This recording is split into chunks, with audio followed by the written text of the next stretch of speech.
और अयोध्या की गलियों में उस महोत्सव का दर्शन करते हुए हम दोनों भी वेश बदलकर मगन होकर हमने दर्शन किया, चोरी से दर्शन करने गए हैं। बड़ी सुंदर कथा है। इस प्रकार कछु दिवस बीते यही भांति, जात ना जाने दिन अरू राती। कुछ दिन भगवान की इस सुंदर लीला आदि में बीत गए। सब लोग उत्सव मना रहे हैं जब से भगवान का अवतार हुआ है। ठाकुर जी का दर्शन पाकर सारी अयोध्या धन्य हो गई है। एक समय महाराज दशरथ जी ने निमंत्रित किया है कि अब बालकों का नामकरण होना चाहिए। नामकरण अवसर शुभ जानी,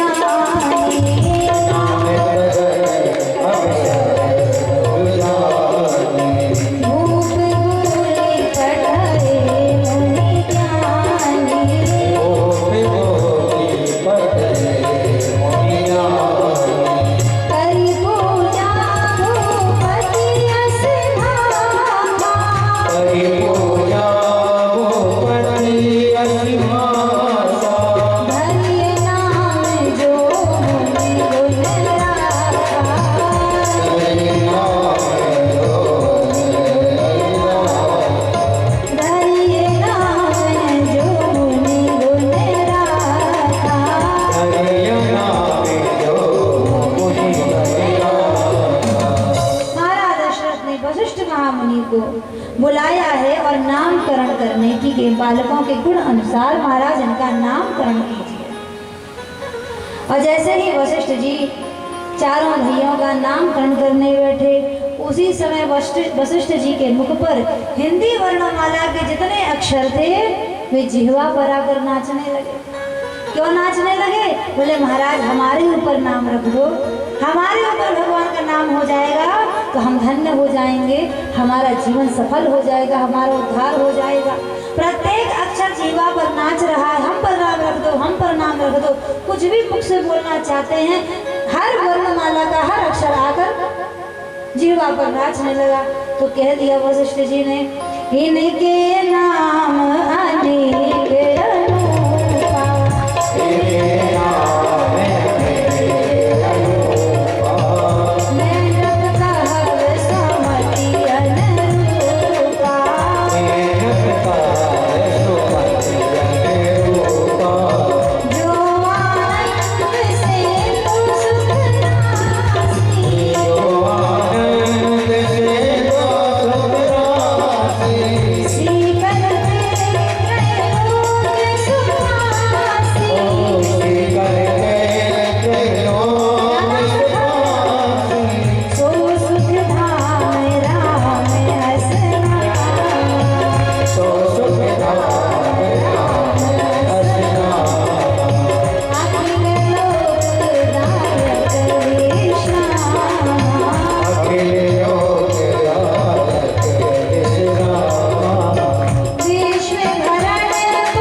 वशिष्ठ जी ने कह दिया इनका एक नाम नहीं होगा, जितने हिंदी वर्णमाला के अक्षर सब पर इनका नाम है।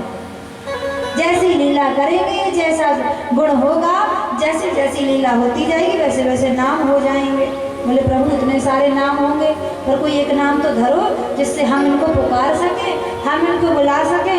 तब कहा जो आनंद सिंधु सुख राशि, जो आनंद के सिंधु हैं, सागर हैं, जिस आनंद की बूंद के लिए हम सब तरस रहे हैं, जिस आनंद के लिए बड़े बड़े योगी जन ध्यान लगा रहे हैं, भैया उस आनंद के सिंधु है राम, वो आनंद के सागर हैं, जिसको चाहिए जितना ले लो, कोई कमी नहीं भगवान के पास आनंद की। आनंद के सागर हैं, सी करते कई लोग सुपासी, जिनकी उपासना तीनों लोग करता है। क्या नाम रखा गया?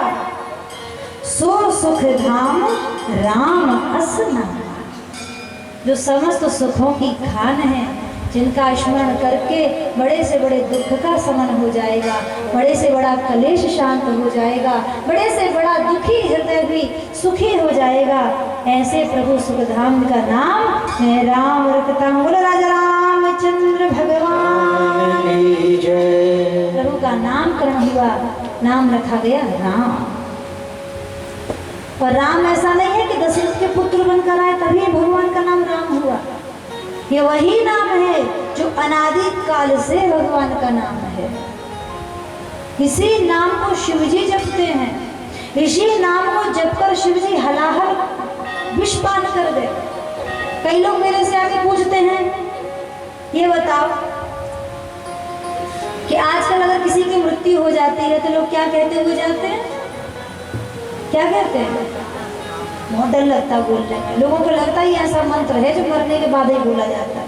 भैया ये कोई मंत्र नहीं है, ये तो जब किसी की मृत्यु हो जाती है तो लोग उपदेश करते हैं, भैया ऐसे ही सब मिट जाओगे, सब असत्य है, केवल राम नाम सत्य। जोर से कहिए राम नाम, राम नाम, केवल राम नाम ही सत्य है, सब असत्य, सब मिट जाना है, भगवान ही सब कुछ है, भगवान ही सदा रहेंगे, वही सत्य है। ये उपदेश दिया जाता है। तो किसी ने कहा कि आजकल कोई मर जाता है तो कहते हैं राम नाम sत्य है, लेकिन जब राम जी का अवतार नहीं हुआ था तो उसके पहले जब कोई मरता था तो लोग क्या कहते थे? तो बताओ क्या कहते थे? यही कहते थे राम नाम सत्य है। क्योंकि ऐसा नहीं है कि दशरथ जी के पुत्र बनने के बाद भगवान का नाम राम हुआ। राम दशरथ पुत्र राम के पहले भी एक राम जन्मे, भगवान का अवतार हुआ ना परशुराम जी के रूप में, उनका भी नाम राम ही रखा था, क्योंकि भगवान का अनादि काल से नाम है राम, अनादि काल से। जब जमदग्नि के यहाँ पुत्र हुए पराक्रमी तो नाम हुआ राम, परंतु परशु हाथ में लेकर जब क्षत्रियों को मारा तो नाम हुआ परशुराम। परशुराम तो नाम तो अनादि काल से है, परंतु जब पूर्ण ब्रह्म परमात्मा दशरथ के पुत्र के रूप में जन्मे तो उन्हीं पूर्ण ब्रह्म परमात्मा का ये पूर्ण नाम राम इनका पुनः रखा है। उस निराकार राम को साकार राम के रूप में हम सब ने प्राप्त किया। सबको सुख देने वाला नाम है राम। और देखो राम नाम बड़ा सरल है, हर कोई ले सकता है, इसलिए राम राम कहते रहना चाहिए। कृष्ण नाम तो बहुत टेढ़ा है, हर कोई नहीं बोल सकता। जरा बोल के दिखाओ कृष्ण, कृष्ण का नाम हर कोई बोले नहीं सकता। बोल के देखो कृष्ण, कोई किसान कहेगा, कोई किसान, कृष्ण बोले नहीं सकता हर कोई से। तो जिनके दांत नहीं होंगे तो हवाई खसक जाएगी, वो तो कृष्ण बोले ही नहीं सकते।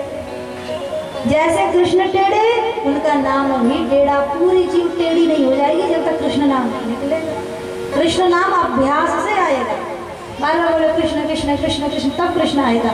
पर राम नाम कितना सरल है, बोलो जरा राम, बिल्कुल आवाज नहीं निकलेगी। और घर में जब लड़ाई मचती होगी तो पूरा मोहल्ला सुनता होगा, है? और यहाँ बैठ के बोल रहे राम तो बिल्कुल आवाज नहीं आएगी। बोलो राम, आम नहीं राम, अरे थोड़ी जोर से तो बोलो, सुनाई राम। जितना बड़ा मुंह खोले उतना बड़ा मुंह खोल के बोलो राम, क्योंकि राम नाम ऐसा है, राम नाम कहते ही सारे हृदय के दोष पाप भाग जाते हैं। राग कहत ही मुख सो निकसत पाप अपार, राग कहत ही मुख सो निकसत पाप अपार, और लौट के फिर ना आ सके सो माँ कर दे तके वार। ये राम राम, फिर हाँ बोल रहे हो, पता भैया बहुत आम लगे मुझे, फिर भी बोलो राम। प्रभु का नाम है राम, बड़ा सरल नाम, इसको गाइए। भगवान का नाम सब प्रकार से कल्याण करने वाला है। और इस कलयुग में तो भगवान का नाम ही सहारा है, क्योंकि कलयुग में ऐसा प्रभाव है कि हम कोई पूजा करें, व्रत करें, पर नियम नहीं हो पाता, कहीं ना कहीं कोई त्रुटि हो ही जाएगी। पूजन में, विधान में, अनुष्ठान में, जप में, तप में, योग में, साधना में कोई त्रुटि हो जाएगी तो सब फल बिगड़ जाएगा। लेकिन भगवान का नाम तो उल्टा भी जपो तब भी कल्याण होगा, टेढ़ा भी जपो तो भी कल्याण होगा। किसने जपा उल्टा नाम? वाल्मीकि जी ने जपा था। उल्टा नाम जपत जग जाना, वाल्मीकि भय ब्रह्म समाना। 2-4 बार तो उल्टा हुआ, फिर सीधा अपने आप हो गया। राम राम राम राम राम राम राम राम राम राम राम राम, मरा से शुरू हुआ पर अपने आप राम राम। भगवान का नाम ऐसा है, जितने भी शास्त्र हैं, देखो इस कलयुग में हर मंत्र को श्राप लगी है, हर स्तोत्र को श्राप लगी है, हर पूजन पाठ अनुष्ठान विधि को श्राप लगी है। जब तक उसका साफ विमोचन नहीं होता है, किसी मंत्र का फल नहीं मिलता है। तुम किताबों में से पढ़ के, टीवी में, मोबाइल में सुन के कितना मंत्र जप लो, कलयुग में सारे मंत्र श्रापित हैं। अगर कलयुग में मंत्रों से इतने जल्दी काम होने लगते तो घर घर भैया जाओ दूर बैठे होते।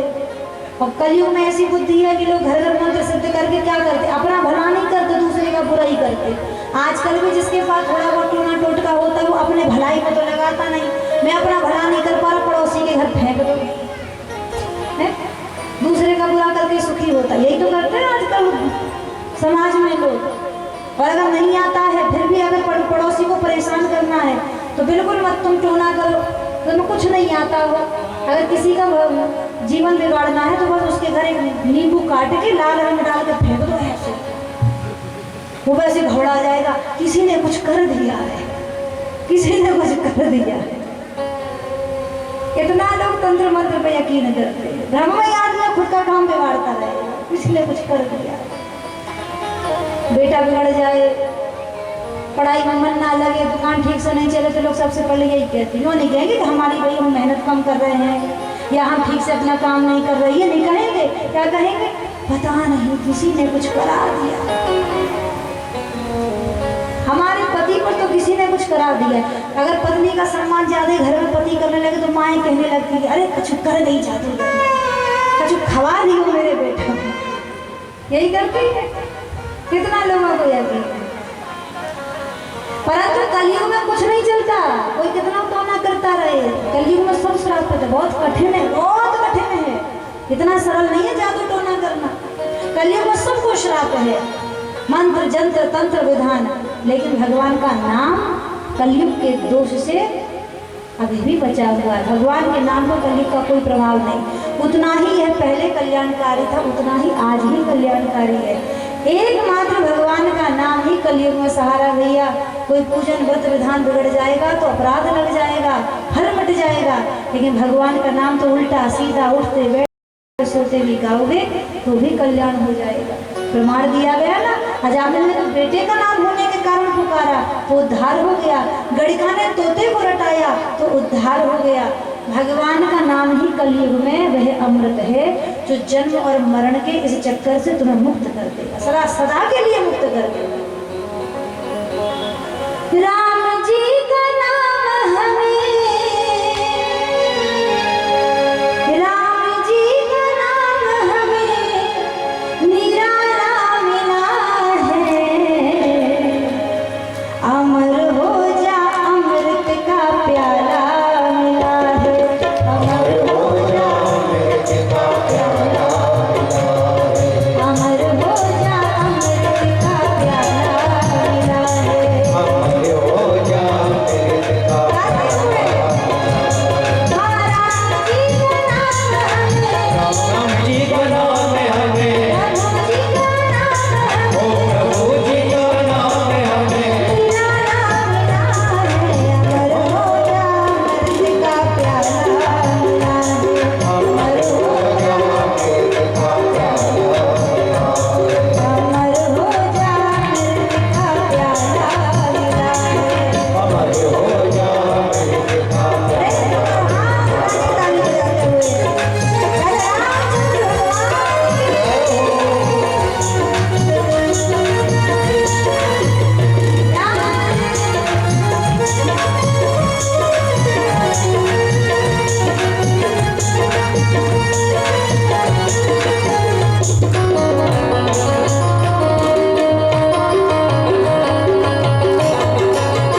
संसार में जन्म लेना उसी का सार्थक है जिसको दोबारा जन्म ना लेना पड़े, और इस दुनिया में मरना भी उसी का सार्थक है जिसको दोबारा मरना नहीं पड़े। और इसी जन्म और मरण के इस झंझट से छुड़ाने वाला एकमात्र इस कलिकाल में भगवान का नाम है। हर चीज का दोष तुमको लगेगा, लग सकता है, कोई विधि बिगड़ सकती है, लेकिन भगवान के नाम का कोई दोष नहीं। हरे नाम हरे नाम हरे नाम केवल भगवान का नाम कैसे भी जपिए, कहीं भी जपिए, सोते बैठते उठते जागते। कलयुग में वरदान है, यत् फलम नास्ति तपस्या ना योगेन समाधिनो तत् फलम लभते सम्यक् कलौ केशव कीर्तना। जिस पद को बड़े बड़े योग के बाद भी, बड़े बड़ी तपस्याओं के बाद भी पहले के युगों में जीव प्राप्त नहीं कर पाता था, कलौ केशव कीर्तना। इस कलिकाल में केवल कीर्तन करके, केवल नाम जप कर आप अपना उद्धार कर सकते हैं। अब आपको ये बहुत बढ़िया है, सुबह से शाम तक पाप करो और शाम को एक माला लेके जाते हो, है ना। सुबह से शाम तक पाप करो, शाम को जप लो, छूट गए पाप से। पर ऐसा थोड़ी होता है। और देखो भगवान का नाम ऐसा है कि भगवान एक नाम ही सारे पापों को नष्ट कर सकता है। एक नाम, एक बार कहा राम, वो सारे पाप नष्ट हो गए। फिर आप कहो तो फिर बार बार क्यों ले? तो एक बार में ही सारे पाप नष्ट हो गए तो बार बार क्यों ले? बार बार क्यों जपें? क्योंकि भैया देखो, जीवन में हमने पहले जो पाप किए उनका तो हमको ज्ञान है नहीं, लेकिन उसका फल तो हम भोग रहे हैं। तो उनको मिटाने के लिए हमने नाम जपा। फिर हमने क्या किया, इस जन्म में जो जाने अनजाने पाप बने उनको मिटाने के लिए नाम जपा। लेकिन अगर हम ये चालाकी करेंगे कि जानबूझकर पाप करें, बार बार करें, तो भगवान के आगे थोड़ी ना चालाकी चलती है। अगर हम भगवान का नाम जप रहे हैं तो भगवान का नाम जपते ही हमारे सारे पाप नष्ट हो गए। लेकिन अगर हमने पुनः नाम जपने के बाद, पाप नष्ट करने के बाद फिर पाप किया, तो जो पहले पाप थे ना वो और बलवान होकर वापस आ जाते हैं। क्योंकि अब तो तुम जानबूझ के कर रहे हो, तो पहले के पाप भी और अधिक बलवान होके आ जाते हैं। इसीलिए जो और अधिक बलवान होके आ गए उनको फिर मिटाने के लिए फिर जपना पड़ेगा। क्योंकि देखो, जो जानबूझकर पाप करेगा वो तो कर ही रहा है, लेकिन जो बच रहे उनसे भी जाने अनजाने कुछ ना कुछ पाप कर्म होते रहते हैं। बाड़ी से किसी की निंदा निकल जाए, कुछ दुर्विचार है, कलयुग का प्रभाव है, कौन प्रभाव से बचा है? पाप तो बनेगा ही, दोष तो बनता ही रहेगा। तो इसीलिए नाम भी बार बार जपते रहो, जपते रहो। इसीलिए ना मरते समय नाम लेने की प्रथा बड़ी सुंदर है कि अंत काल में जिसके मुंह से भगवान का नाम निकल जाए उसका उद्धार हो जाता है। क्यों? अंत समय में नाम लिए और मर गए, फिर तो पाप किए नहीं, फिर तो नए पाप कुछ हुए नहीं, तो सारे पाप तो नाम से उसी समय नष्ट हो गए और मर गए। अब आप कहोगे यही करेंगे अब हम जीवन भर काहे को परेशान है? मरते समय एक बार कह देंगे राम। तो तुलसीदास जी ने कहा है अंत काल में नाम भगवान का मुख पे आ जाए, ये भी बड़ा दुर्लभ है। जनम जनम मुनि यतन कराहि, जनम जनम मुनि यतन कराहि, अंत नाम मुख आवत नाही, अंत नाम मुख आवत नाही। जन्म जन्मांतर तक ऋषि मुनि साधना करते रहते हैं, लेकिन अंत काल में मुख पे भगवान का नाम आ जाए ये बड़ा कठिन है। क्यों? क्योंकि जब अंत काल आता है तो व्यक्ति घबराता है, डरता है। इंद्रियां सब काम करना बंद कर देती हैं, आंख से दिखना बंद, मुंह से खाना बंद, कान से सुनना बंद। केवल उसकी बुद्धि जागृत रहती है और घबराता है, और उस घबराहट में उसकी बुद्धि, उसका मन वही भागेगा जहाँ जीवन भर लगा रहा। पत्नी में होगा तो पत्नी को याद करेगा, बच्चों में होगा तो बच्चों को याद करेगा, संपत्ति में जीवन गंवाया होगा तो संपत्ति को याद कर करके मर जाएगा। अरे ये घर बनाया था अधूरा है, आगे कौन पूरा करेगा? इतनी संपत्ति कमाई, अब इसका क्या होगा? अरे अभी तो बच्चे पैरों पे खड़े नहीं हुए, अरे बच्चे तो भी समझदार नहीं हुए। तमाम तरह की बातें सोचेगा, लेकिन भगवान का नाम नहीं ले। अंत काल में याद रखिए, वही याद आएगा जो जीवन भर किया है। जो जीवन भर किया है अंत में वही याद आएगा। इसीलिए भजन का अभ्यास कीजिए, रोज भजन कीजिए, रोज नाम जपिए, रोज सत्संग कीजिए। जीवन भर जो करोगे अंत में वही याद आएगा। जहाँ ये मन लगा होगा अंत में वही याद आएगा। विपत्ति में ही तुम्हें पता चलेगा कि तुम्हारे मन में क्या है। जब संपत्ति आती है तो भगवान का यश गा लेना, भक्ति कर लेना सरल है, जीवन में सुख है, खूब भक्ति कर लोगे। लेकिन भगवान अगर जीवन में दुख दे दे तो हम क्या करेंगे? भक्ति छोड़ देंगे, खाना नहीं छोड़ेंगे, पीना नहीं छोड़ेंगे, लड़ना नहीं छोड़ेंगे, झूठ बोलना नहीं छोड़ेंगे, बेईमानी करना नहीं छोड़ेंगे। और जीवन में विपत्ति आते ही भगवान को छोड़ देंगे। क्या फायदा भजन करने का, क्या फायदा इतने सारे पूजन करने का?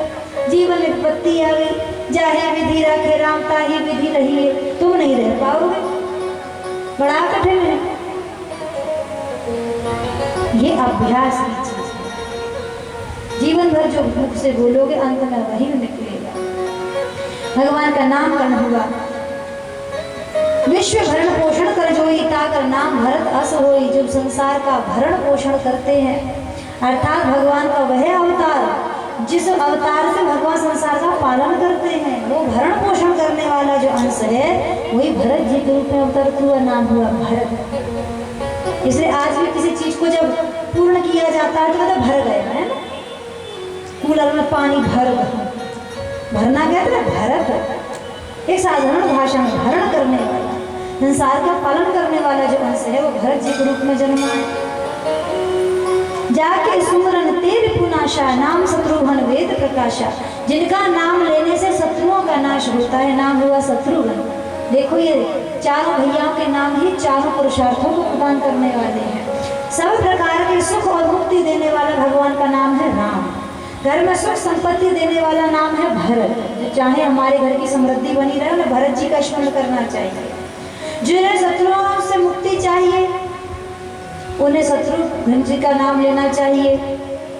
लक्षण धाम है राम प्रिय सकल जगत आधार। गुरु वशिष्ठ तेहि राखा लक्ष्मण नाम उदार।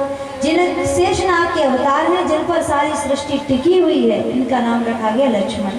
राम, भरत, लक्ष्मण और शत्रुघ्न चारों भाइयों के नाम हुए।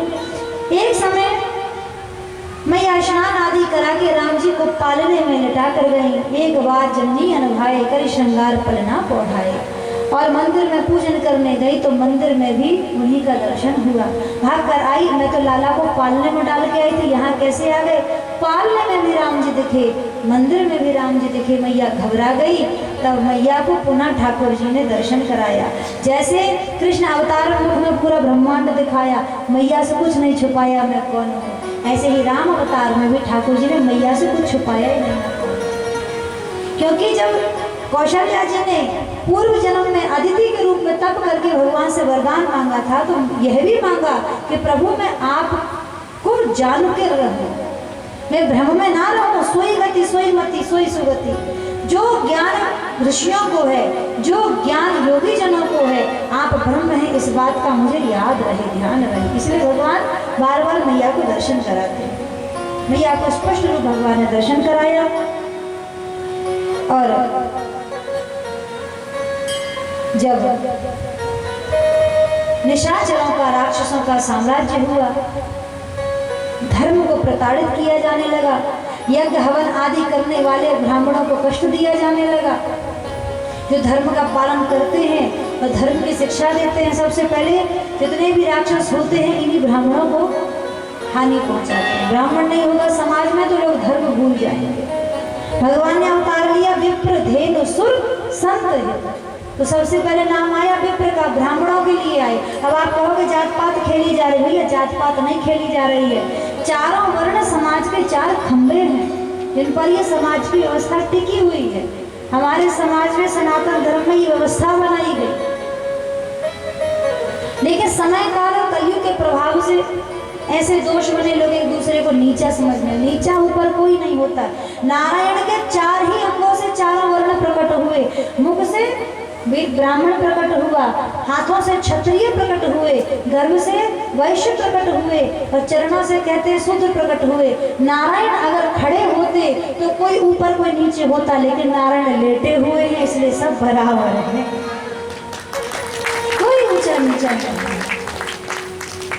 चार वर्ण समाज के चार खंभे हुए, लेकिन विप्र के लिए क्यों आए? आप कहोगे ब्राह्मणों के लिए क्यों आए?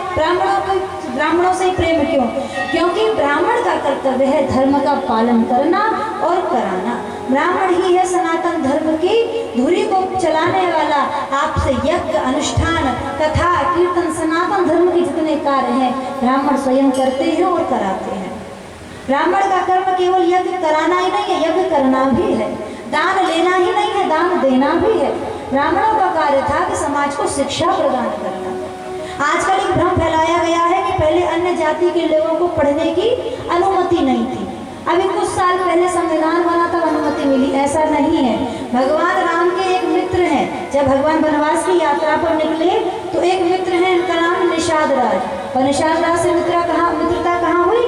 वशिष्ठ जी के गुरुकुल में। अर्थात चारों वर्ण के बालक एक ही गुरुकुल में शिक्षा प्राप्त किया करते थे, ऐसा हमारे पुराणों में प्रमाण है। भगवान कृष्ण के मित्र हैं सुदामा जी।